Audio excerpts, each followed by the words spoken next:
ప్రభువును రక్షకుడైన యేసు క్రీస్తు నామములో మీకు అందరికి కూడా వందనాలు.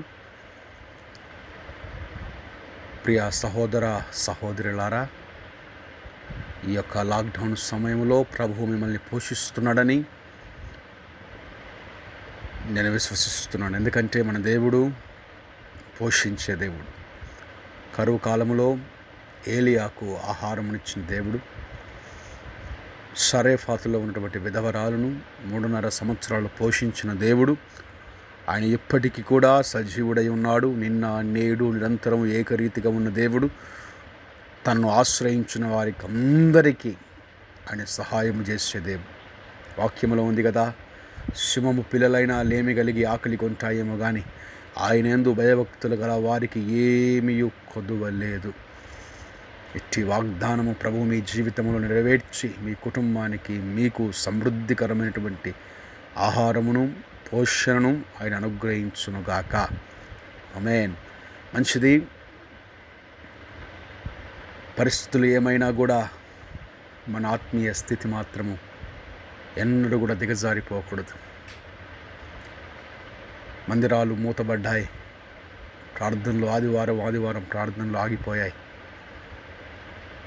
కొంతమందికి అయితే చాలా బాధాకరంగా ఉంది.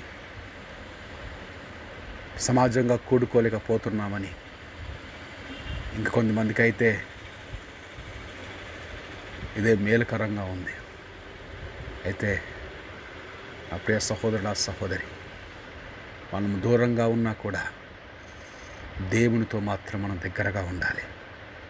ప్రతినిత్యము కూడా దైవ ధ్యానం, వ్యక్తిగత ప్రార్థన, సహవాసం మనం ఎన్నడూ కోల్పోకుండా ప్రభువుతో ఈ సమయాన్ని మనం గడపాలని, ప్రభు యొక్క సన్నిధిలో ప్రతినిత్యము ఆయన ముఖదర్శనం చేయాలని నా ఆశయం ఉంది. మంచిది. కొద్ది మాటలు నేను మీతో పంచుకోవాలని ఆశపడుతున్నాను. కీర్తన 51వ కీర్తన 11వ చరణం 2వ లైన్ నేను చదువుతాను. దయచేసి మీరందరూ కూడా ఆలకించండి. నీ పరిశుద్ధాత్మను నా యొద్ద నుండి తీసివేయకము. ఈ వాక్యము దావీదు చేసినటువంటి ప్రార్థన. దావీదు ఈ ప్రార్థన చేస్తున్నాడు, అయ్యా నీ ఆత్మను, పరిశుద్ధాత్మను నా యొద్ద నుండి తీసివేయకము. పరిశుద్ధాత్ముడు మన యొద్ద నుంచి ఒకసారి మన మీదికి వచ్చిన తర్వాత మరలా బయటికి వెళ్ళిపోతాడా?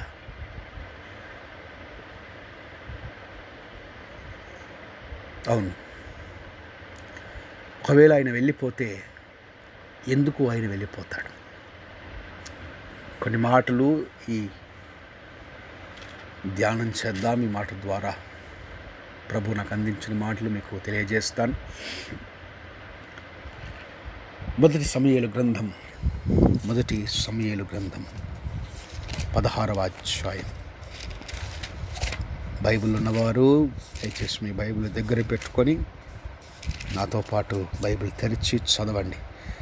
16వ అధ్యాయము 13వ వచనం. సమూయేలు తైలపు కొమ్మును తీసి వాని సహోదరుల ఎదుట వానికి అభిషేకము చేశాను. నాట నుండి యెహోవా ఆత్మ దావీదు మీదికి బలముగా వచ్చాను. దేవుడు సౌలుకు బదులుగా దావీదును ఏర్పరచుకున్నప్పుడు సమూయేలు ద్వారా దావీదు అభిషేకించబడ్డాడు. ఎప్పుడైతే సమూయేలు లాంటి గొప్ప ప్రవక్త ద్వారా అభిషేకించబడ్డాడో అప్పుడు అభిషేకించబడిన తర్వాత దేవుని ఆత్మ దావీదు మీదికి బలముగా వచ్చింది. పూర్వకాలంలో దేవుని యొక్క ఆత్మ అందరి మీదికి వచ్చేది కాదు. కేవలం ఏర్పరచబడిన వారి మీదికి మాత్రమే దేవుని యొక్క ఆత్మ వచ్చేది.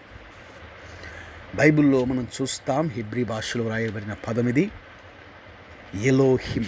ఎలోహ్ అంటే దేవుడు. హెబ్రీ భాషలో ఏ పదానికైనా ఇమ్ అని మనం చేర్చినట్లయితే అది బహువచనంగా మార్చబడుతుంది. అయితే ఎలోహిం అనే మాట మనము రాసేటప్పుడు అది ఏకవచనంగానే ఉంటుంది, కానీ దేవునిలోని బహుళత్వాన్ని చూపిస్తుంది. అందుకే యోహాను భక్తుడు అంటాడు ప్రకటన గ్రంథములో, ఎవడునూ ఎప్పుడునూ ఆయనను చూడలేదు. ఎవరిని? ఎలోహింని, అనగా సర్వశక్తి కలిగిన దేవుణ్ణి ఎవరు చూడలేదు. ఆయన ప్రజలకు కనబడాల్సి వచ్చినప్పుడు ఆయన యెహోవాగా కనబడ్డాడు. పాత నిబంధన గ్రంథంలో దేవుని ఆత్మగా కనబడ్డాడు. క్రొత్త నిబంధన గ్రంథంలో యేసు ప్రభుగా రావతారిగా వచ్చాడు. అయితే ప్రియబడలారా, ఇక్కడ పరిశుద్ధాత్మగా దేవుని యొక్క ఆత్మ, దేవుని ఆత్మ ఏర్పరచబడినటువంటి వ్యక్తుల మీద తన కార్యమును జరిగించడానికి దిగి వచ్చింది. మోషే మీద, యెహోషువ మీద, ఏలియా ఎలీషాల మీద, సంసోను మీద, అదేవిధంగా సౌలు మీద, సమూయేలు మీద, దావీదు మీద దేవుని యొక్క ఆత్మ ఉండి వారిని నడిపించింది.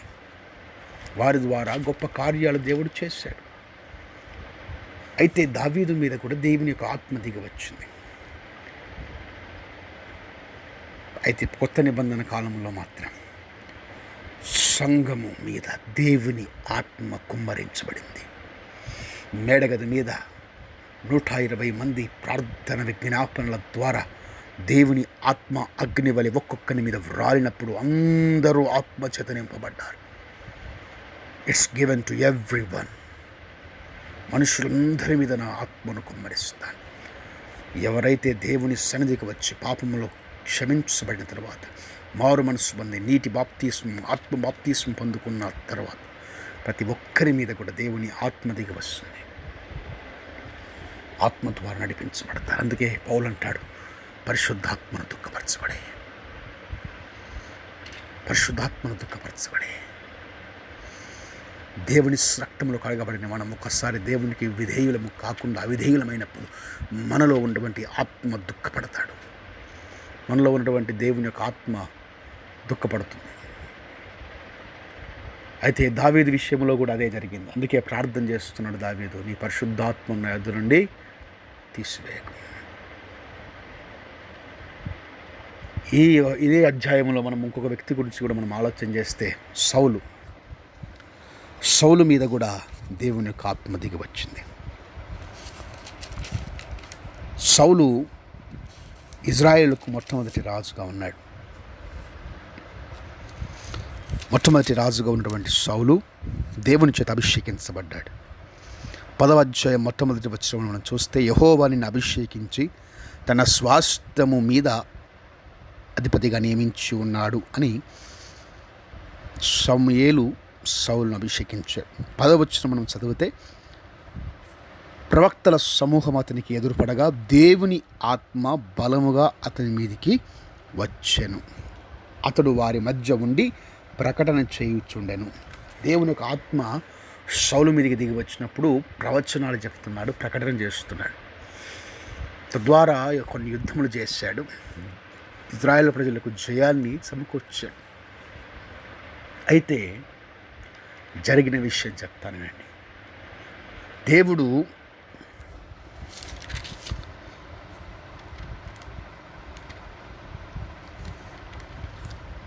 సౌలుతో అన్నాడు, సౌలు, నీవు వెళ్ళి అమాలేకీలతో యుద్ధం చేయి. అమాలేకీలు ఇశ్రాయేలుకు చేసింది ఒకసారి జ్ఞాపకం చేసుకో. వాళ్ళ ఐగుప్తుల నుంచి వచ్చినప్పుడు అమాలేకీలు నా ప్రజలకు వ్యతిరేకులై విరోధులై ఉన్నారు, వారిని యుద్ధం చేయి, వారితో యుద్ధం చేయమని చెప్పాడు. సౌలు యుద్ధానికి బయలుదేరి మంచి మంచి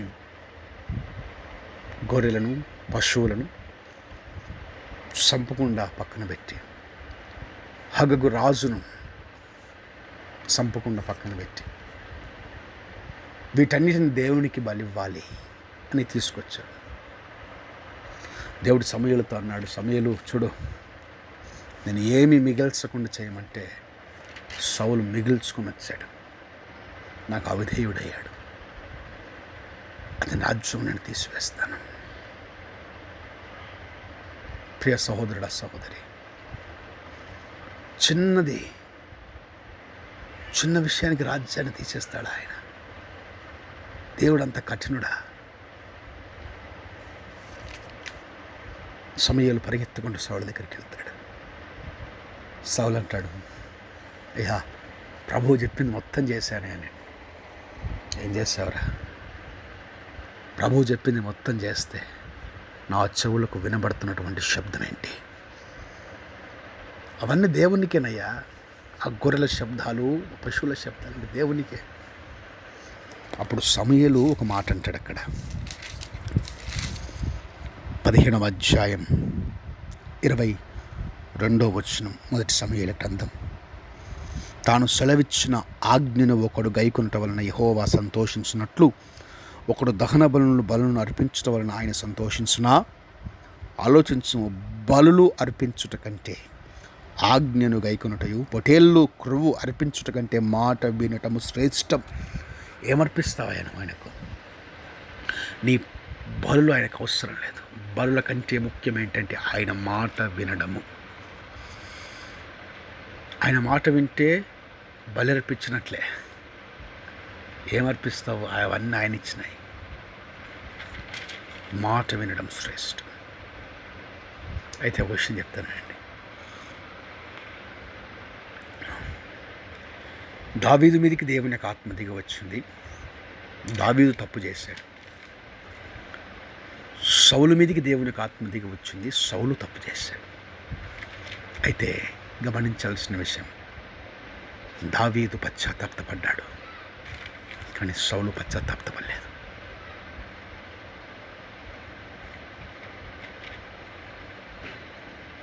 అవును, సౌలు పశ్చాత్తాపడలేదు. ఎప్పుడైతే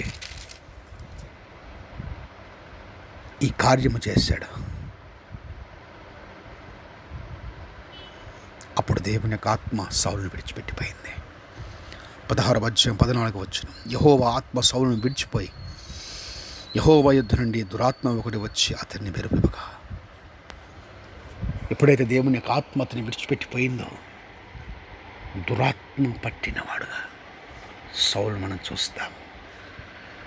ప్రియా సహోదరుడా, సహోదరి, మంచిగా పాటలు పాడుతున్నావు, మంచిగా వాయిద్యాలు వాయిస్తున్నావు, దేవుని సన్నిధిలో ఉంటున్నావు. ఒకవేళ నీ క్రియలు మార్చబడకపోతే, దేవునికి నువ్వు విధేయునిగా ఉండకపోతే, నీవు చేసే భక్తి, నువ్వు పాడే పాట, నువ్వు కొట్టే చప్పట్లు, వాయించే వాయిద్యాలు దేవుని సన్నిధికి చేరవవి. ఎందుకంటే వాటన్నిటికంటే కూడా ఆయన మాట వినడం శ్రేష్టం. నేడు అనేక మంది వ్యక్తులు ప్రభు మాటకు అవిధేయులై లోకముల మెప్పు కోసం ఎన్నో ఆరాధన అనుకుంటూ చిత్రమైన పాటలు పాడుతున్నారు. ప్రజలు మెచ్చుకుంటున్నారు, కానీ ప్రభువు మెచ్చుకుంటున్నాడా? ఎన్నో సంఘాల్లో ఏసీలు, షాప్స్, మా సంఘం పెద్ద అని కొట్టుకు చస్తున్నారు. ప్రభు మెచ్చుకుంటున్నాడా? ప్రభు ఆ సంఘాల్లో ఉంటున్నాడా? ప్రభు ఆ వ్యక్తుల్లో ఉంటున్నాడా? ప్రియ సహోదరుడా, సహోదరి, దేవుని ఆత్మ ద్వారా మనము నింపబడాలి. ఇక్కడవరి దినాల్లో ఆయన ఆత్మ ద్వారానే సాతాను కార్యములను మనం కాల్చగలుగుతాం. అపవాది కోట గోడలు మనం కొల్చగలుగుతాం. దేవునికి విధేయులమైతేనే ఇవన్నీ చేయగలుగుతాం. ఒకవేళ దేవునికి విధేయునిగా లేకపోతే దురాత్మలు పట్టిన వ్యక్తులుగా మనం మార్చబడతాం. మనకు అర్థం కాదు. మనం అనుకుంటున్నాం ఇది కూడా దేవుని ఆత్మనే, ఇది కూడా దేవుని నడిపింపే. కాదు, ఎప్పుడో ప్రభు విడిచిపెట్టిపోయాడు బిడ్డ.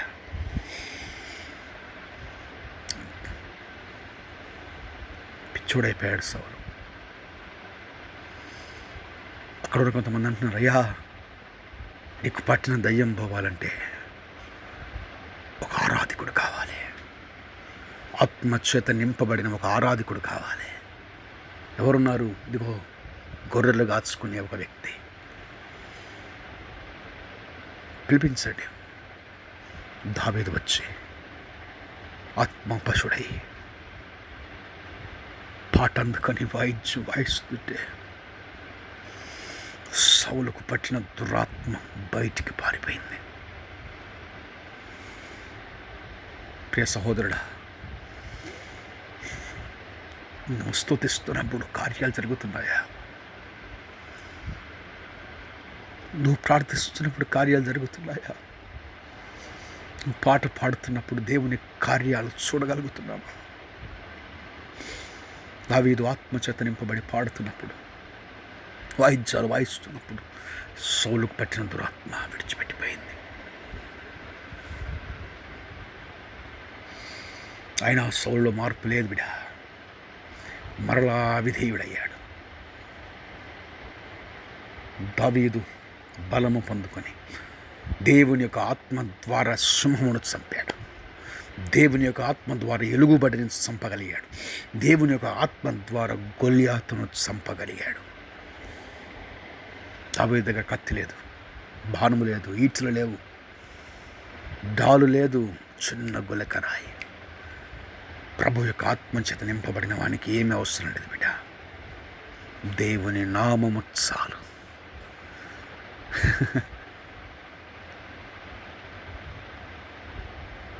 గొల్యాతు అంటాడు, రే బాబు, నా దగ్గర కత్తి ఉంది, డాలుంది, నీ దగ్గర ఏముంది?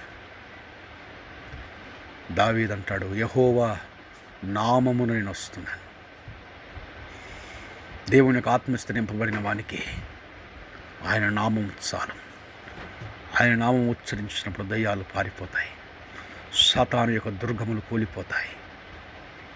దావీదుకు ఉన్నటువంటి బలమేంటో తెలుసా? దేవుని ఆత్మ, ఆయన నామం. కానీ సౌలుకు లేదు. గొల్యాతు చనిపోయిన తర్వాత స్త్రీలు పాట పాడుతున్నారు.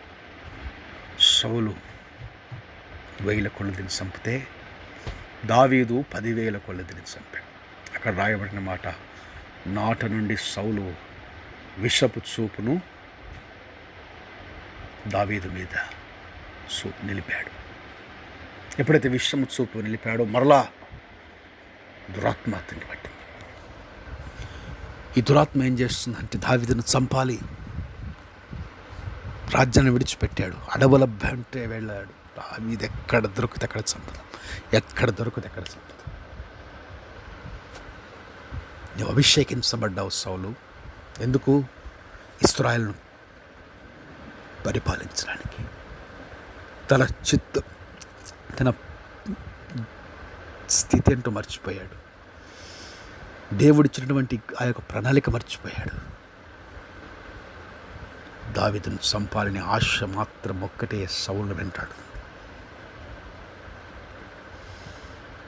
చివరికి సమూయేలు చనిపోయిన తర్వాత దేవుని చిత్తం ఏంటి అని దేవుని మందిరంలోనికి వెళ్ళి దేవుణ్ణి అడగాల్సినటువంటి సౌలు మంత్రగాళ్ళ దగ్గరికి వెళ్ళగలుగుతున్నాడు. ఎంత దౌర్భాగ్యపు స్థితికి సౌలు దిగజారిపోయాడో చూసారండి. చివరికి కనీసం ఆ సమయంలో కూడా ప్రభు గుర్తు రాలేదు ఆయనకు. కర్ణపిశాచు దగ్గరికి వెళ్ళి అడుగుతున్నాడు. నేడు క్రైస్తవులని పేరు చెప్పుకుంటున్న వ్యక్తులు కూడా మంత్రగాళ్ళ చుట్టూ తిరుగుతలేవా? నువ్వు మంత్రగాళ్ళ చుట్టూ తిరుగుతలేవా బిడ్డ? తాయితలు కట్టించుకుంటలేవా? ఎందుకు? ఆత్మ విడిచిపోయింది. ఆత్మ కార్యాలు చూడలేకపోతున్నాం. అయితే దావీదు మాత్రం దేవుని ఆత్మ ద్వారా నింపబడ్డాడు. బెత్షెబా దగ్గర తప్పు చేసినప్పుడు దావీదు చేస్తున్నప్పుడు అడుగుతాను, అయ్యా నేను తప్పు చేస్తానయ్యా, నేను పాపినయ్యా, పాపములోనే నా తల్లి నన్ను గర్భము ధరించిందయ్యా, దయచేసి నన్ను క్షమించండి, నీ ఆత్మను నా ఎదురు నుంచి తొలగించకండి. ఎందుకంటే నీ ఆత్మ లేకపోతే నేను చచ్చిపోతానయ్యా, నా ఆత్మీయ జీవితం చచ్చిపోతుందయ్యా, నేను లోకం వైపు మరలా మరతానయ్యా, లోకము వైపు నేను మరలా చూస్తానయ్యా, నీ ఆత్మ ఉంటేనే నేను నీ వైపు చూస్తాను, నీ ఆత్మ ఉంటేనే నేను నీ హృదయానుసారిగా ఉంటాను అని దేవుని పాదాలు పట్టుకొని అడిగినప్పుడు దేవుని యొక్క ఆత్మ ద్వారా మరలా ప్రభు దావీదును నింపాడు. ప్రియ సహోదరుడి సహోదరుడా, ప్రభు మన మధ్యలో ఇద్దరు వ్యక్తులను పెట్టాడు, సౌలు, దావీదు. ఇద్దరు అభిషేకించబడిన వ్యక్తులే, ఇద్దరు ఆత్మతో నింపబడిన వ్యక్తులే. కానీ సౌలుకు పశ్చాత్తాపం లేదు, ప్రభు పాదాలు పట్టుకొని క్షమాపణ కోరలేదు. కానీ దావీదు ప్రభు పాదాలు పట్టుకొని క్షమాపణ కోరాడు. అందుకే దావీదే దేవునికి హృదయానుసారుడిగా మార్చబడ్డాడు. ప్రియ సహోదరి సహోదరుడా, నువ్వు ఏ స్థితిలో ఉన్నావో ఒకసారి జ్ఞాపకం చేసుకో. ప్రభు పాదాలు పట్టుకుని అడుగుదాం. ఒకవేళ దేవుని ఆత్మ ఉన్నదని భ్రమపడుతున్నావేమో, నేను తప్పు చేసినా కూడా దేవుడు నన్ను విడిచిపెడతలేను అనుకుంటున్నావేమో. ఆయన దుఃఖపడుతున్నాడు బిడ్డ, నీలో ఉండి పరిశుద్ధాత్ముడు దుఃఖపడుతున్నాడు. ఒక్కసారి రక్షణ అనుభవం పొందుకొని పరిశుద్ధాత్మ రుచి చూచి వచ్చి లోకంలోనికి వెళితే వాడు మరలా లోకంలో నుండి క్రీస్తు వైపు మరలడం కష్టం. సమయం ఉండగానే ప్రభు పాదాలు పట్టుకున్నాడు. ఆయనను నిన్ను క్షమించి తన ఆత్మతో అభిషేకించి ఆయనను గొప్ప వ్యక్తిగా వాడుకుంటాడు. దేవుని కృప, దేవుని సమాధానం, దేవుని ఆత్మ ఆయన మనకు అనుగ్రహించి నడిపించును గాక. ఇటు పరిశుద్ధమైన దేవుని మాటలు దేవుని మన వెడికిట్లు దీవించి ఆశీర్వదించును గాక. ఆమేన్.